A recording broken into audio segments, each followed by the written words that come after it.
Olá a todos. Hoje nós vamos falar sobre lógica, tá bom? Então, para começar falando de lógica, a gente tem que pensar no seguinte: a lógica a gente pode ter uma frase, e aí quando a gente tem uma frase, uma sentença, a gente fala que a gente tem uma proposição, tá bom? Então, por exemplo, se eu falar o número 2 é par, tá? Isso é uma frase, é uma proposição, certo? E aí, se eu quiser escrever isso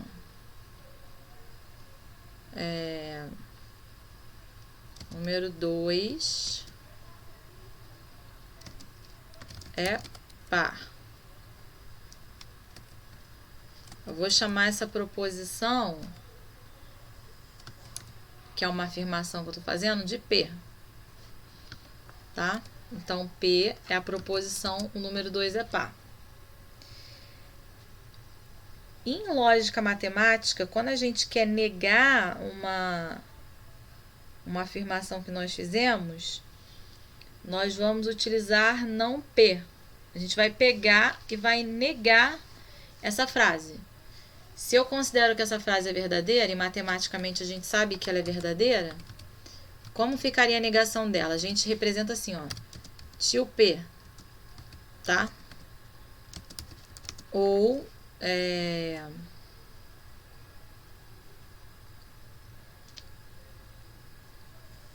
tem um outro símbolo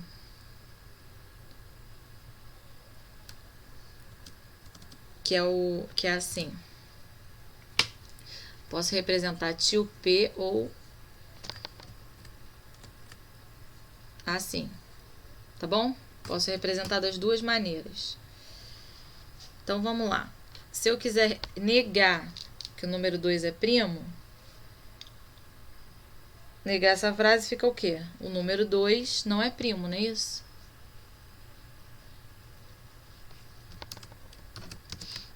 O número 2 não é primo.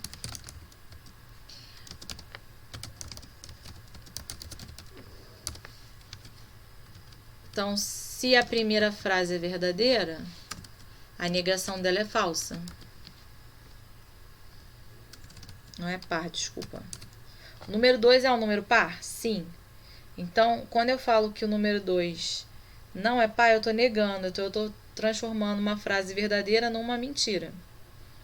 Tá? Então, isso é a primeira coisa que a gente tem que pensar. Se uma frase é verdadeira, quando eu nego ela, ela fica falsa. Ou quando eu tenho uma frase que é falsa, eu nego ela, ela torna verdadeira.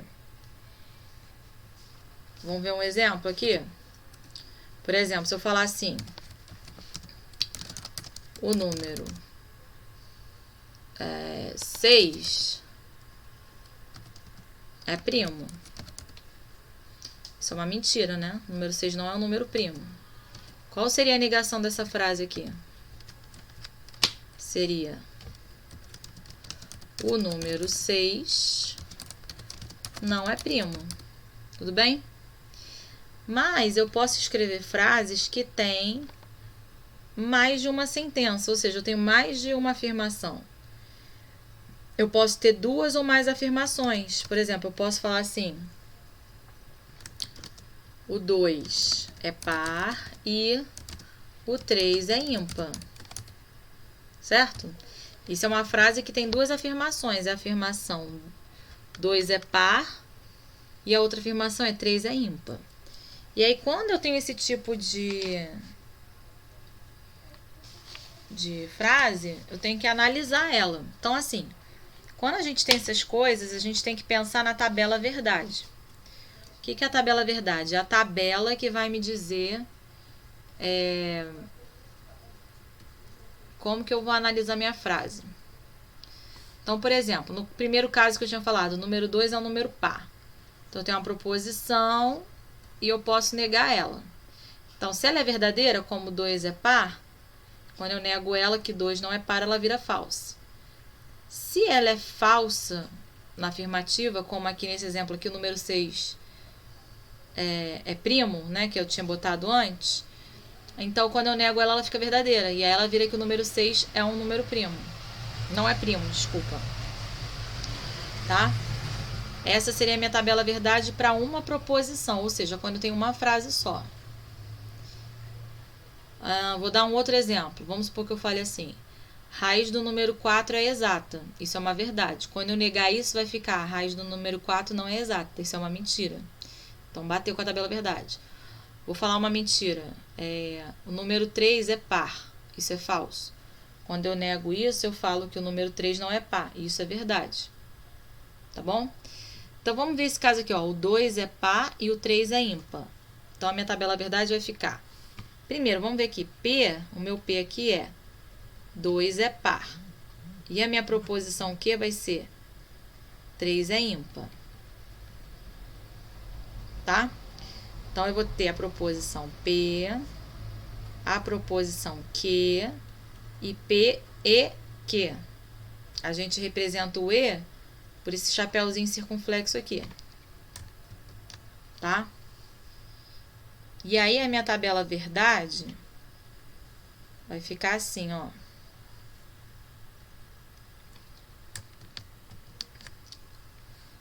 Se a primeira frase que eu falei é verdadeira e a segunda é verdadeira, então tudo que eu falei é verdade. Tá? Depois, se a primeira é verdadeira e a segunda é mentira, então eu estou falando uma mentira. Se eu falo uma mentira na segunda e uma verdade na terceira, então eu falo uma mentira no final. E se eu minto na primeira e minto na segunda, no total eu tenho uma mentira. Então, essa é a minha tabela verdade do E. Vamos ver aqui com esse exemplo aqui, ó. P é par, 3 é ímpar. Os dois são verdadeiros, não são? Se eu quiser negar isso aqui,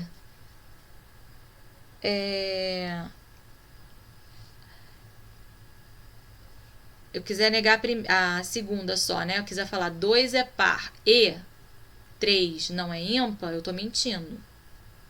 Se eu disser 2 não é par e 3 é ímpar, também estou mentindo, né? Depois, se eu falar 2 não é par e 3 não é ímpar, também estou mentindo. Então, na tabela do E, tabela verdade do E, só é verdade quando as duas são verdadeiras, tá?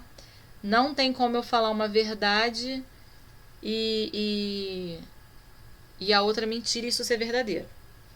Tá bom? Mas a gente também tem uma outra maneira de falar, né? Eu também posso falar assim, ó.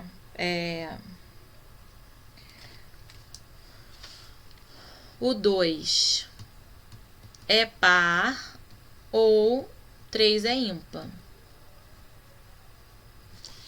E aí, quem é a minha primeira proposição? Minha primeira proposição é 2 é par.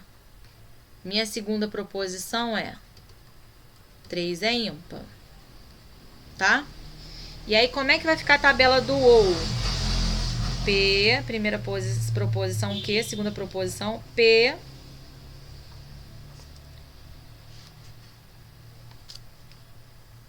P ou Q. Aí é o circunflexo virado para cima. Então, a do OU é assim. Se primeiro eu falo uma verdade e o segundo é verdade, então no total eu estou falando uma verdade. Se a primeira proposição é verdadeira e a segunda é falsa, então eu também estou falando uma verdade. Se a primeira é falsa e a segunda é verdadeira, também estou falando uma verdade. Mas se eu falo mentira e depois falo mentira, então eu estou falando uma mentira. Então, na tabela verdade do OU, só é mentira, só é falso quando eu falo os dois sendo falsos, tá? Vamos pensar aqui, ó. 2 é par e 3 é ímpar. Os dois são verdadeiros, não é? Então, no final, o que eu estou falando é verdade. 2 é par ou 3 é ímpar, verdade. Agora, se eu falar 2 é par ou 3 não é ímpar, também é verdade. Não tem que ser os dois verdadeiros ao mesmo tempo, né? Depois, se 2 não é par e 3 é ímpar, também é verdade. E por último, se 2 não é par e 3 não é ímpar, e aí eu tô mentindo. É o único caso que é falso, porque nenhum deles é verdadeiro. Tá bom? Aí, o que eu vou fazer? A gente vai para os exercícios da lista. Tá bom? Vamos ver aqui. Primeira questão fala assim: todos que utilizam o servidor X e o servidor Y preferem o servidor Y. Alguns que utilizam o servidor Y não gostam dele. Logo, então olha só, se eu tentar negar essa frase aí, quando eu tenho aqui todos que utilizam o servidor X e o Y preferem o servidor Y. Para eu negar isso, vai ficar alguns que utilizam o servidor X ou o servidor Y não preferem o servidor Y. Então, tem algumas pessoas que usam o X, que não usam o servidor X, certo? Ou o servidor Y, e assim preferem o Y. E depois, alguns que utilizam o servidor Y não gostam dele. Se eu negar isso aqui, vai ficar todos que utilizam o servidor Y gostam dele. Então, qual é a frase que eu posso usar, que eu posso afirmar? Todos que utilizam o servidor Y gostam dele. É a negação dessa segunda aqui. Sempre que eu tiver a palavra alguns, quando eu negar, vai virar todos. Quando eu falar todos, a negação vai ser alguém. Ou existe pelo menos um. Tá bom? Então, a resposta dessa primeira questão seria a letra A. Seria analisar a negação da frase. Aí vai vir a segunda questão, né? A segunda questão é isso aqui, ó. Considere a seguinte proposição: se eu sou bom em informática, então passarei no concurso. Qual é a negação dessa proposição? Então, a gente vai partir do pressuposto que eu estou falando a verdade. Para eu poder fazer essa questão, eu vou voltar aqui rapidinho, que a gente tem que ver a tabela do sim, então. Tá? A tabela do sim, então, ela é um pouquinho diferente da tabela do e e do ou. Ela é assim, ó. P, Q, P implica Q. Então, ó, se eu falo verdade, verdade, no final eu tô falando verdade. Se eu falar uma verdade e uma mentira, eu tô mentindo. Se eu falar uma mentira e depois falar uma verdade, estou falando uma verdade. E se eu mentir na primeira e mentir na segunda, também estou falando uma verdade. Então, na tabela do sim, então, eu só minto, só é falso, só é mentira, quando a primeira proposição é verdadeira e a segunda é falsa. Tá? E aí, olha só, deixa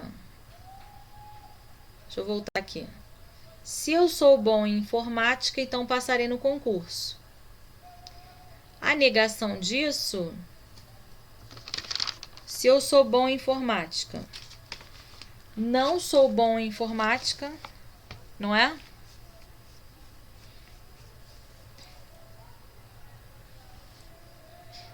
Não ó, sou bom em informática, então passarei no concurso. Se eu negar isso aqui, eu também posso falar assim: não passei no concurso, então eu não sou bom em informática. Mas a negação, considerando que isso aqui é verdade, né? Se eu sou bom em informática, então passarei no concurso. A negação, ou seja, ela vai se tornar falsa somente quando a segunda fica falsa.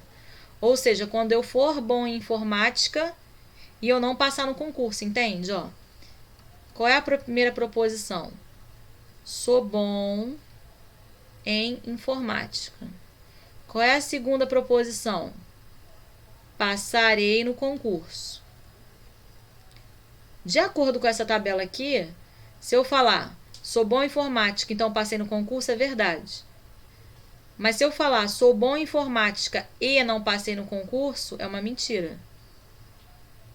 Se eu falar não sou bom em informática e passei no concurso, é uma verdade. E se eu falar não sou bom em informática e não passei no concurso, também é uma verdade. Então, a única maneira de eu negar é usar essa segunda linha aqui. Sou bom em informática e não passei no concurso. E aí, se vocês olharem aqui, a opção que tem isso, sou bom em informática e não passei no, ou não passarei no concurso, é a opção letra A. Tá bom? Aí vai vir a questão 3.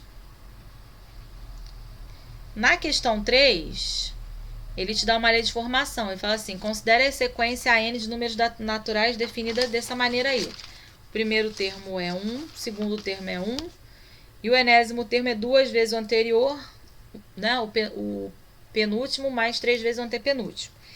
E ele quer saber quem é o meu A8 dessa sequência. Então, vamos lá. Vai sair um pouquinho disso daqui. É uma questão de lógica, mas que não usa a tabela verdade. Então, vamos lá. Meu A1 é 1. Meu A2 é 1. Quem vai ser o meu A3? Vai ser 2 vezes o meu A2 mais 3 vezes o meu A1. Então, vai ser 2 vezes 1 mais 3 vezes 1. Isso aqui vai dar 5. Então, o meu A3 é igual a 5. Aí, eu tenho que calcular o A4. Quem vai ser o A4? 2 vezes A3 mais 3 vezes A2. Então, meu A4 vai ser 2 vezes 5 mais 3 vezes 1. Então, isso aqui vai dar 10 mais 3, que me dá 13. Então, eu já sei que o meu A4 é 13. Vou continuar isso aqui. Quero chegar no A5. A5 é quem? É 2 vezes o meu A4 mais 3 vezes o meu A3. Então, meu A5 vai ser 2 vezes o A4, que eu acabei de descobrir que é 13, mais 3 vezes o A3, que é 5. Então, meu A5 vai ser 26 mais 15. Então, meu A5, 26 mais 15 vai dar 41. Então, meu A5 é 41. Aí, agora eu tenho que achar o A6. Quem é que vai ser o A6? Vai ser 2 vezes o meu A5 mais 3 vezes o meu A4. Então, meu A6 vai ser 2 vezes 41 mais 3 vezes 13. E aí, 2 vezes 41 é 82, mais 3 vezes 13, 39. E aí, 82 mais 39 vai me dar 121. Então, meu A6 é 121. Aí, eu continuo. Eu quero saber o A7. Meu A7 vai ser o quê? De novo, 2 vezes o A6 mais 3 vezes o A5. Então, meu A7 vai ser 2 vezes 121 mais 3 vezes 41. Então, 2 vezes 121 dá 242, mais 3 vezes 41 dá 123. Somando isso daqui, né, eu vou ter 365. E aí, finalmente, quem eu quero saber, que é o meu A8. Meu A8 vai ser 2 vezes o A7 mais 3 vezes o A6. Então, A8 vai ser 2 vezes 365 mais 3 vezes 121. Então, meu A8 é quem? 730 mais 363, que me dá 1093. Isso aqui é a minha opção letra C. Tá? Lá na lista. Então, a resposta dessa questão é a letra C. Agora, vamos ver a questão 4.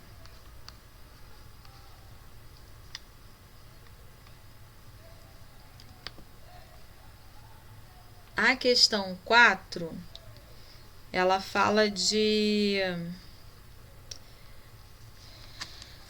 da altura de 3 pessoas, ó. Deixa eu dar um zoom aqui. Ela fala assim: em um exame médico foram determinadas em metros as alturas de Carlos, Davi e Edgar, tal que a altura de Carlos é 17/18 da altura de Davi, a altura de Edgar é igual à altura de Carlos, acrescida de 20 centímetros, e a altura de Davi é o resultado do produto dessa conta aí. Aí ele quer saber o que eu posso falar. Tá? Então vamos lá. Vou fazer aqui. Vamos fazer a questão 4 aqui juntos. Tá? Então vamos lá. A questão 4 fala o seguinte: a altura de Carlos é 17/18 da altura de Davi. A altura de Edgar é a altura de Carlos mais 20 centímetros. E ele fala que a altura de Davi é igual a essa conta aqui: 6/35 vezes 21 meios. Então, eu posso simplificar, né?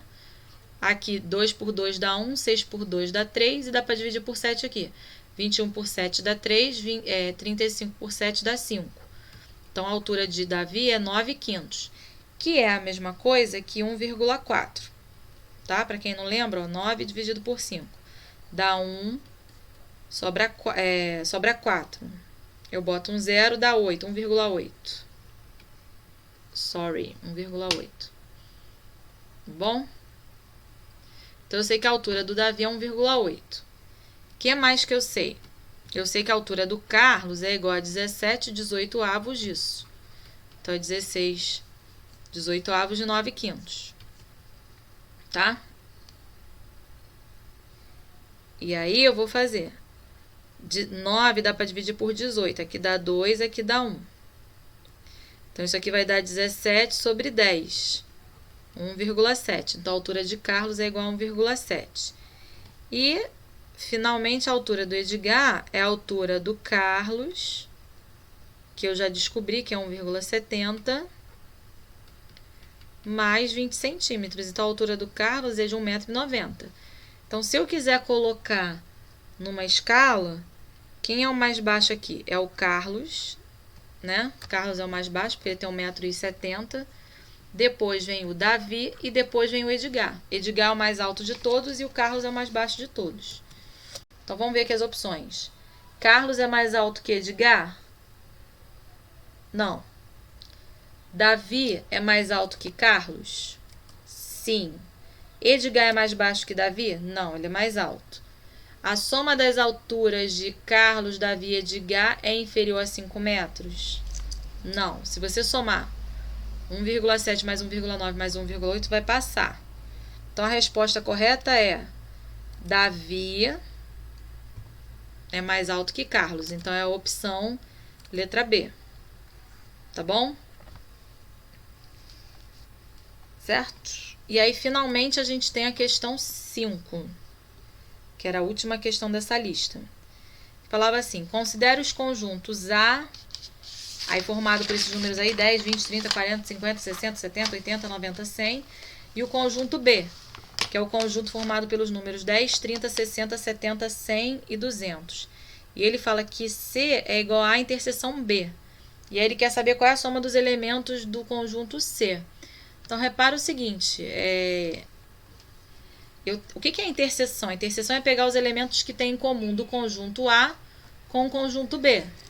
Então, se vocês repararem, ó, quais são os elementos que pertencem ao conjunto A e ao conjunto B ao mesmo tempo? É o elemento 10, é o 30, que está aqui, o 60, o 70 e o 100. O 200 não entra. Então, o que eu posso falar? Eu posso falar que o conjunto C é formado pelos elementos 10, 30, 60, 70 e 100. E ele quer a soma dos elementos do conjunto. Então, ele quer que eu faça 10 mais 30 mais 60 mais 70 mais 100. 10 mais 30, 40. Não é isso? 10 mais 60 dá 100, mais 170, isso me dá 270. E a opção que dá a resposta como 270 é a letra B. Tá bom? Qualquer dúvida a gente tira em aula. Até mais.